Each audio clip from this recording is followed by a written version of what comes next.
That was such a fantastic session with so much to take away. Without further ado, let's just move on straight to our second session of today, where we're going to take a look at the public market sentiments and its ripple effect on Southeast Asia's tech. Let's welcome Husain Albar, Director of Investments, 500 Southeast Asia. Hello. Take it away, Husain. Good morning, everyone. I'm Husain from 500 Global. So we were formerly known as 500 Startups, but we just went through a rebranding last year and we're now called 500 Global. So I'm standing to you here today to present our paper entitled The Reckoning. I know it sounds a bit dramatic, but I think based on what's been happening in the public markets, it's a pretty apt title, I think. So we're here to discuss public market sentiment and its ripple effects on Southeast Asia tech. So we know there's been a lot of bad news, but I'm happy to announce today that I'm going to start the presentation with a bit more bad news. So maybe as a starting point, we have to ask is how bad is it really is at the moment? So let's look at the three core measurements to really understand how the public markets are doing from the tech standpoint. So we look at NASDAQ, software ETFs, and the Goldman Sachs non-profitable tech segment. So yeah, it's pretty bad. So let's look at how the recent Southeast Asian tech companies that were listed has been doing. It's even worse, actually. So this, funny enough, is actually very reminiscent of a time in the past, something that we commonly refer to as the dot-com bubble. And during that time, the NASDAQ actually fell 78% from its peak. I think the core difference that you can see over here is the time frames in which it had happened. So the one thing that we were asking ourselves at 500 is that, actually, is there an opportunity in all of this? So to do that, we go back to a time when I was born. So this is the NASDAQ performance in the last 30 years, with the markings of all the economic downturns that took place, some of the ones that we were just referring to just now, which is the dot-com bubble, and everyone knows the GFC, and more recently, COVID. So I think one thing is for certain when we look at this chart is that essentially, markets will continue to recover. But one thing that's actually not certain at all is how quickly the markets will recover. We at 500 have started to notice that markets have actually been recovering faster and faster every time after an economic downturn. So the question is why? Why is this happening, right? And essentially, it's happening because technology is being ingrained in our everyday lives more and more across time. And with that, systems and people are becoming more and more efficient. Case in point, imagine trading a stock way back in the day. You would essentially get the newspaper and make your trade based on yesterday's information. And right now, you can do all that whilst trading in an instant on an app. So yes, we are making adjustments quicker and quicker across time. And that's because things are just fundamentally different right now because technology is so ingrained in our everyday lives. So one question that we need to ask is, where are we at the moment? This is the comparison of where internet penetration rates in the US was 20 years ago. And as you can see, during the dot-com bubble, internet penetration rates were only at 43%. And to really put that into perspective,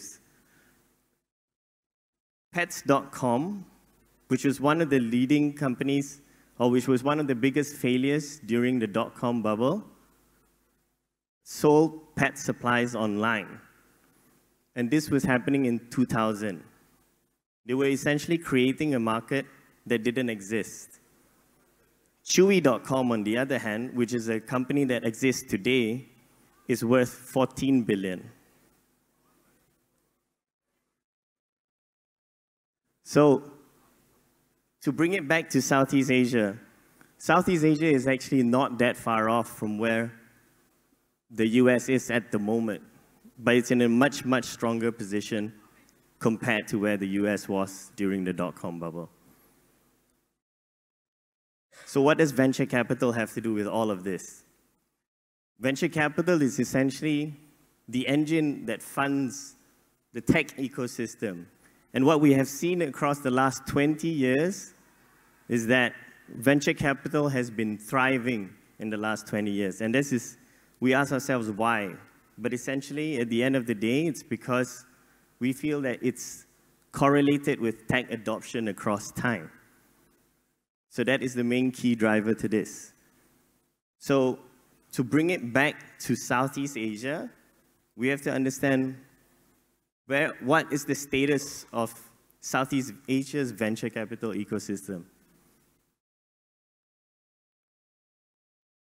So for the first point, we look at what's the dry powder like in the region. At this point, the dry powder in the region is actually at its peak. Preqin puts that number at about 7.3 billion, which is essentially 8 times more than when VC ecosystem in Southeast Asia started.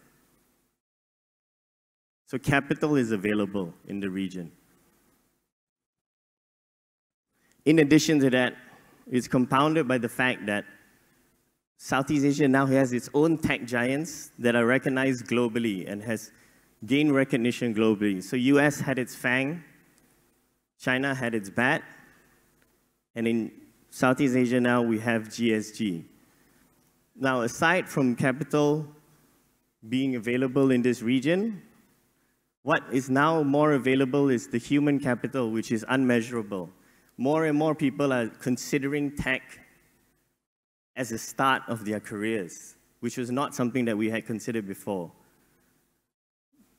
This is the real effect, that talent is in abundance and entrepreneurs are able to dream and have larger ambitions than when they were before. So to really summarize Southeast Asia's venture capital ecosystem in 3 very simple ways, is that the last decade, we were essentially in a phase of building. Over the last decade, Tech in Asia states that 12,000 startups were founded in Southeast Asia. 500 Durians, which is our first fund in Southeast Asia, began investing in 2014. So we are proud and privileged to be part of the building phase of the VC ecosystem in Southeast Asia. But we think today, Southeast Asia has actually proven itself out. There's been 5 tech IPOs in the last year and 49 unicorns and counting. And we feel that 500 itself has proven itself out as well, with 4 unicorns and counting and 3 IPOs. So where does that put us today? We believe that puts us in a place of abundance of opportunity, and at 500, we are more than happy to be participants in this venture capital ecosystem for the next few decades. So before I leave you today, I at least want to leave you with one last message, which is, what is actually the cost of not investing during this time? These are some of the most iconic companies that were created during this time. So what we are saying today is that it's not that we need a recession to find some of the most iconic companies, but it is regardless of whether there is an economic downturn or whether there is one, great companies will continue to be built. And at 500, we are ready to fund our founders as well. So the simple message here today is that let's continue to build and invest together. Thank you very much.